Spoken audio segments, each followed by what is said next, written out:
Kirk की चौंकाने वाली हत्या ने अमेरिका को झकझोर कर रख दिया है। लेकिन जब देश शोक मना रहा है और बहस कर रहा है, तो एक और शांत खतरा सामने आ रहा है। एक खतरा जो एक दिन अमेरिका की नींव को ही हिला सकता है। इसे इस्लामीकरण की लंबी परियोजना कहा जाता है।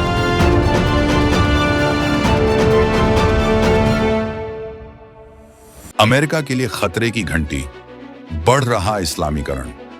दशकों से अमेरिका ईसा मसीह की भूमि, स्वतंत्रता की भूमि के रूप में खड़ी रही है।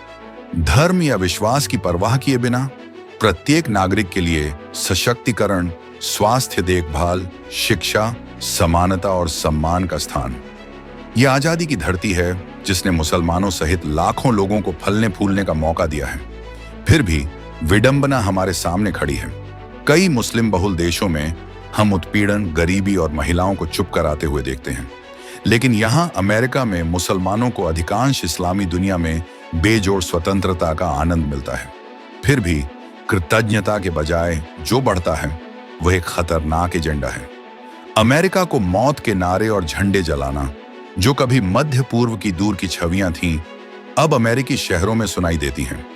ये हिंसक नारे टूटी फूटी अरबी में नहीं, बल्कि अमेरिकी धरती पर उठने वाले लोगों द्वारा धारा प्रवाह अंग्रेजी में लगाए जाते हैं। यह आह्वान खुलेआम वर्चस्व के लिए है और कुछ नहीं। उनका सपना है कि हर अमेरिकी घर में एक दिन इस्लाम के प्रति झुके। इस्लामी विश्व दृष्टि स्वयं दुनिया को दो भागों में विभाजित करती है।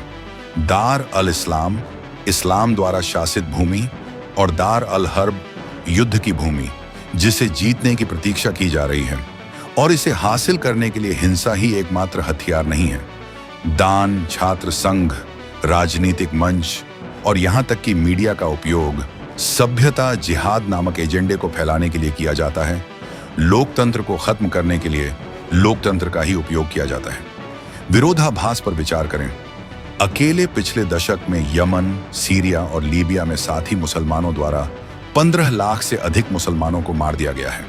फिर भी आक्रोश केवल इजराइल या अमेरिका की ओर निर्देशित है। यदि किसी रब्बी या पादरी ने घोषणा की कि उनका विश्वास हर घर पर विजय प्राप्त करेगा, तो दुनिया इसे घोटाला कहेगी।